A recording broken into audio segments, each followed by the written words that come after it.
Welcome to Censored, the podcast where I drag smutty subtexts of banned books kicking and screaming into the light. I'm Aoife Vertnach, and I'll be your guide on this odyssey through historic smut. From fluff to classics, I will read them all. No genre is too highbrow or too lowbrow for me. The book for this episode is Joseph Heller's Catch-22, published in 1961 and banned in Ireland in 1962. While Ireland banned the book, Catch-22 topped the UK bestseller list just weeks after publication. This gulf in reading experience made Ireland seem pretty bizarre to British observers. When the BBC's Panorama came to Dublin in 1965 to do a special report on Irish censorship, the reporter chose Catch-22 as an example of a banned book. British viewers must have been surprised that such an uncontroversial, widely read book was forbidden. Heller's book wasn't legally available in Ireland until 1974, when the prohibition order expired. But here's an interesting fact. The book was so influential that the phrase Catch-22, which we all use today, was in general usage by 1963, just 2 years after publication. Is it possible that Irish people had started to say Catch-22 before they'd even read the book? So was the Irish censor once again seeing smut where there was none? In previous episodes, I've had to search hard for implied smut. But at last, I'm reading a book that contains explicit content. Heller's work is the first American 1960s book I've discussed, and because I don't know a lot about this era, I've roped in a guest who does. Dr. Sinead McEnany works in the Open University and researches the 60s in the United States, with a particular focus on the politics of protest. And Sinead has read the book, which is more than I've done. I tried, I really did, but I could only manage a third. Now, because I was reading an ebook this time, there are no page numbers in this episode. I will refer to chapters instead. To be honest, if you use an ebook, you can just search for rude bits by keyword, which rather takes the fun out of reading for smut, doesn't it? Gone are the days of checking library books for well-thumbed pages or broken spines, caused by the reading and rereading of smutty sections. The alcoholic beverage of choice in this book is wine, fitting for a book set in Italy. However, drinking in Catch-22 isn't as important as eating, and I remember the food consumed much better than the booze. The canteen or mess facilities are an important subplot, though it's hard to divide the narrative into main plots or subplots because the story twists and loops back on itself all the time. Nevertheless, the food provided by Milo, who's not actually the mess officer, is pretty memorable. Milo runs a black market operation facilitated by senior officers who allow him to borrow a plane to fly to Sicily and Malta to buy food. Major de Coverley allows this because he has been seduced by the sight of a hard-boiled egg. Milo's promises of unlimited eggs and unlimited butter get him a plane, and the mess is soon full of eggs. After reading this excerpt from chapter 13, I had a serious craving for fried eggs. The smell of a fresh egg snapping exotically in a pool of fresh butter carried a long way on the Mediterranean trade winds and brought General Dreedel racing back with a voracious appetite, accompanied by his nurse, who accompanied him everywhere, and his son-in-law, Colonel Modus. Milo's planes shuttled back and forth 7 days a week as every officer in the 4 squadrons began devouring fresh eggs in an insatiable orgy of fresh egg eating.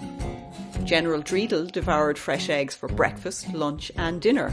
Between meals he devoured more fresh eggs, until Milo located abundant sources of fresh veal, beef, duck, baby lamb chops, mushroom caps, broccoli, South African rock lobster tails, shrimp, hams, puddings, grapes, ice cream, strawberries and artichokes.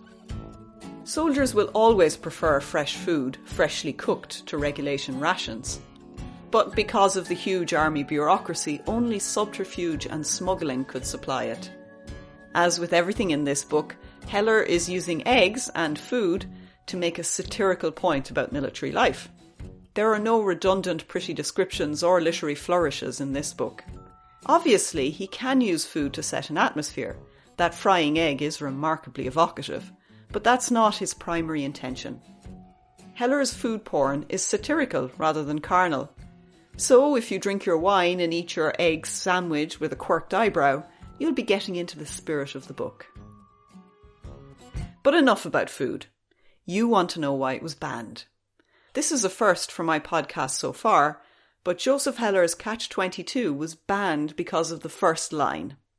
Or perhaps more properly, the first two lines. The first two lines are as follows. It was love at first sight. The first time Yossarian saw the chaplain, he fell madly in love with him. An Irish censor would freak out that a man fell in love with another man. That the love object was a chaplain would be even more sacrilegious. If they had bothered to read beyond page 1, they would have learnt that the chaplain was a married Anabaptist, not a celibate Roman Catholic.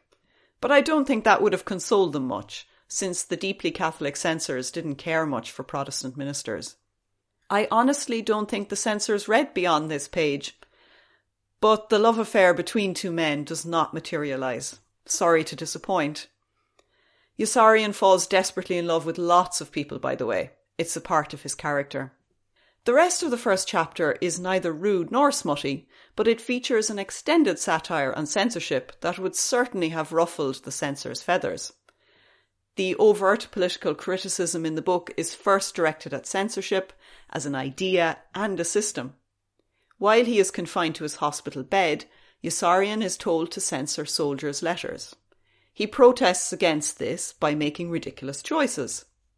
One day he blanks out all the words apart from the romantic ones. Another he deletes everything but a, an and the. He signs his work with a fictitious name, sometimes Washington Irving or Irving Washington. I think we can be sure that po-faced censors who saw themselves as guardians of public morality would not have enjoyed this satire. However, if you read beyond the first chapter, there was lots of smut that could have caught the censor's eye. I found this quite hilarious part in chapter 8 concerning Lieutenant Scheisskopf and his wife. And yes, Scheisskopf translates literally as shithead. Lieutenant Scheisskopf is obsessed with parades and spends most of his free time practicing parade drills, marching orders, either with toy soldiers or, in this case, with his wife. One evening, he felt the need for a live model and directed his wife to march around the room. "Naked?" she asked hopefully. Lieutenant Scheisskopf smacked his hands over his eyes in exasperation.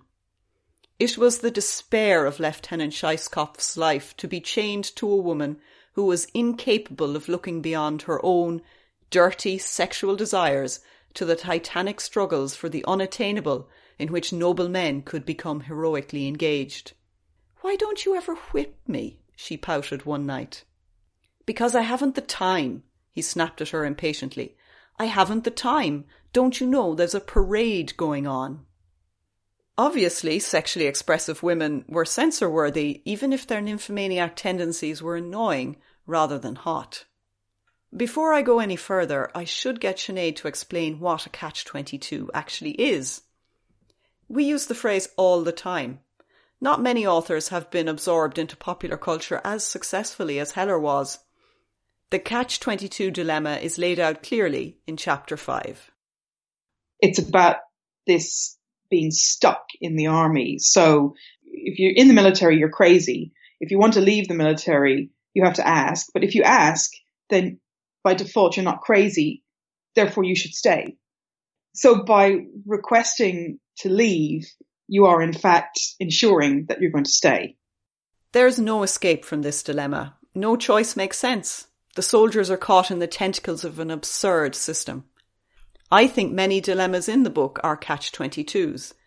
The narrative is a series of episodic, endless Catch-22s. Even the women, who are civilians outside the army's bureaucratic nightmare, are trapped by impossible, irreconcilable choices. For them, sex is a Catch-22, as Sinead explains. One of the characters towards the end of the book, Luciana, starts talking to Yossarian about her own version of Catch-22, where she says she can't get married because she's not a virgin. Nobody will marry her. Yossarian then says he'll marry her. And she says, well, I can't marry you because if you want to marry me, you must be crazy and I shouldn't marry a crazy man. And that's a catch-22. So, there are all these kinds of discussions around female sexuality that are built into the notion of catch-22. So, sex is inextricably linked to the foundation of the narrative, the catch-22 itself. And the sex in question is mostly sex work. Had the censors gotten beyond the first chapter, they would have found the book's many references to sex work intolerable. But I think Sinead is right to insist that this material is not titillating, because it's important to the plot, convoluted and all as it is.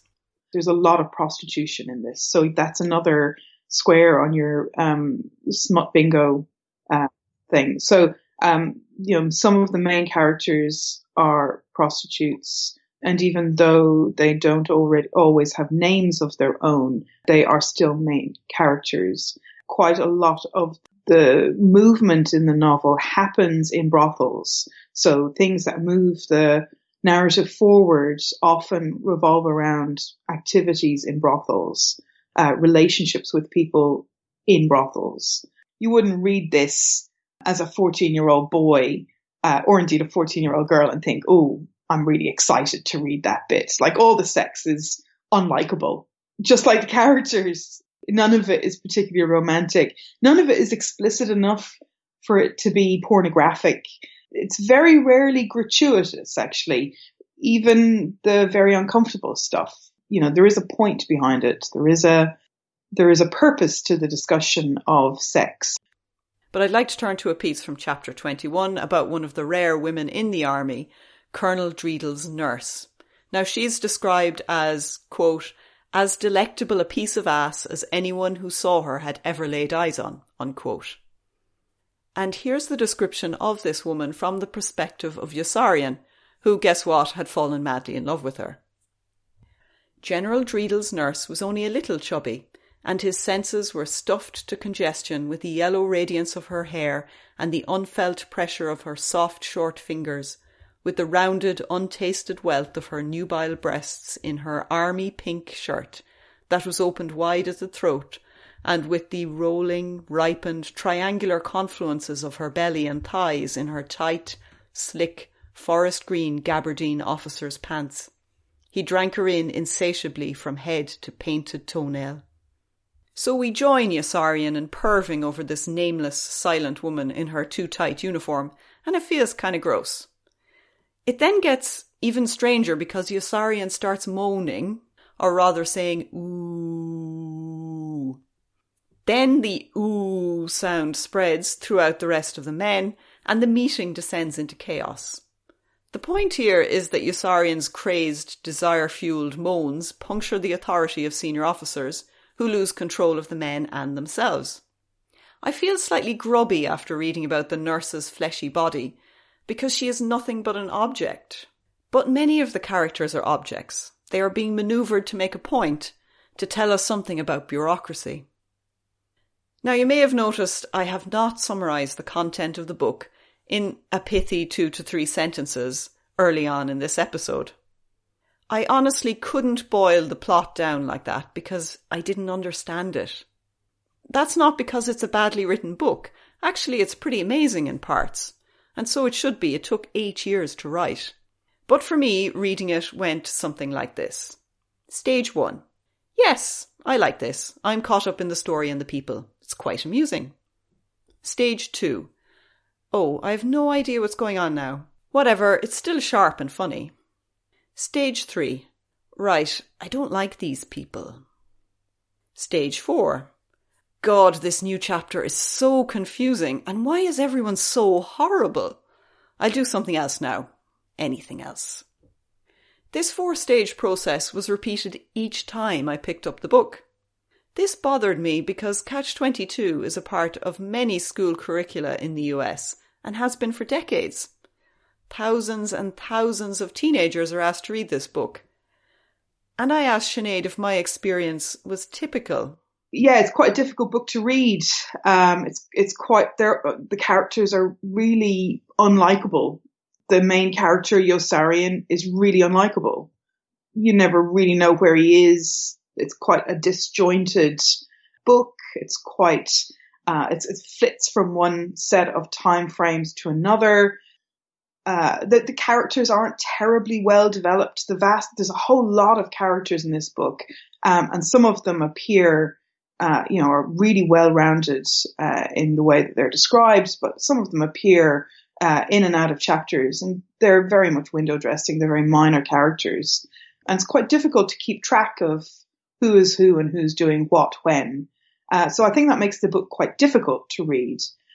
But I think if you're coming at this from the perspective of a school teacher, the book raises all kinds of themes that can be analysed, in quite a lot of detail, themes that relate not only to literary criticism, but the thing that interests me is the historical contextuality of the book. The interesting thing about Catch-22 as a school textbook is that it has been the focus of censorship in the American public school system. It's listed as number 7 in the Dangerous Modern Library list of controversial banned books. So I asked Sinead to explain the centrality of Catch-22 to the censorship debate in America. The book is banned in lots of different places. So it was banned in Ireland, all right, but it was also banned in specific school districts in the US when it became so famous that school boards sought to put it on the curriculum for high school English. And in fact, there was a very famous anti-censorship case in 1976 overturning a ban in Ohio on this book. And the reason that the Strongsville, Ohio school board said that the book should be banned was because of the discussion about sex work and the kind of implicit violence right through the book. They said it was just wholly unsuitable for teenagers to be reading. And they weren't the only place where the book was banned. There were lots and lots of districts across the United States that banned the book. But almost every single high school student in the United States now reads this book. It's nice to know that Ireland wasn't the only place where censors objected. The sexual content was certainly a reason for its banning in American schools, but the criticism of American conduct in World War II and the determined attempt by Heller to tarnish the heroic image of the GI was also important. He pointed out that the army actively harmed its own men, that soldiers raped and murdered civilians they were supposed to be liberating, that corruption, stupidity and lunacy was the hallmark of commanding officers. While Irish censors found the smut unacceptable, the political edge to Catch-22 was much more important for American readers. I suppose you're wondering if I'd recommend reading a book I couldn't even finish. I admit it's a thought-provoking book, and Sinead insists that it's historically important for lots of reasons. The reviews of Catch-22 when it came out were very mixed, but I think, over the years it has been recognised as a pretty important literary work. As I say, it's one of the first of this genre that becomes quite accepted in the way that we think about satire, with this centrality of this anti-hero criticizing or looking at the absurdity of the world around him. It's also a really good insight into the historical context of the 50s and the 60s. It's a really good way of understanding censorship, both in terms of the content of the book and also in terms of the historical period that it's produced in. So again, if you think about the context of the 1950s, McCarthyism in the United States, President Eisenhower very famously gave a speech to Dartmouth College students, encouraging them to resist censorship at the same time as Heller was working on this book. So the theme of censorship for Heller is very central, and the way that this book comments on censorship is also quite interesting. At last, it's time for my favourite part of an episode, Censorship Bingo. I'm very pleased that I get to reduce a complicated book that made me feel deeply uncomfortable to a simple game of checklist bingo. Time to check off the boxes. Sex work. Arguably, it's central to the plot structure, as we discussed earlier. There's sexual assault, numerous examples. There's an orgy, around chapter 32-33. Blasphemy is covered in chapter 18, which is an entire chapter on the existence of God. This would definitely have upset an Irish censor. There's a reference to abortion, extramarital pregnancy, there's infidelity. There are lots of breasts. Many, many references to breasts. Variously described as the usual nubile, round and full, the most memorable pair of breasts Heller described were unavoidable. This particular description, I think, captures his wonderful ability to make perfectly lovely things both silly and creepy. There's implied references to genitalia. Graphic violence is covered by a rape and murder scene towards the end of the book. There's plenty of crime, from smuggling to violence. There's coarse language, of course, particularly in the use of the phrase Nately's whore. And finally, there's politics. In fact, the whole book is political, with sentences like, "It doesn't make a damn bit of difference who wins the war" to someone who's dead, making its own anti-war point. Throughout, Heller points out that the usual enemy of a soldier, the other side, is not the real danger to his life. His own colleagues are the ones who get him killed. It's his side that wages the absurd war which is the real danger to his life. This is the most subversive anti-war narrative possible and will always offend nationalists. So the score on Censorship Bingo for Catch-22 is 13 out of 25, and this is the highest score so far. The only problem for smut seekers is that Catch-22 is not fun to read, and the sexual content is not enjoyable. I still can't decide if Heller is a misogynist or criticising misogyny. I didn't much like this book, but it is unforgettable. I'm not surprised it was banned. I'm maybe more surprised that people can read it from beginning to end. The next episode is another book from 1961, the American classic Revolutionary Road by Richard Yates. Hopefully we will continue to increase the Censorship Bingo tally. Keep a lookout for smut as you read. Bannable content is there if you look hard enough.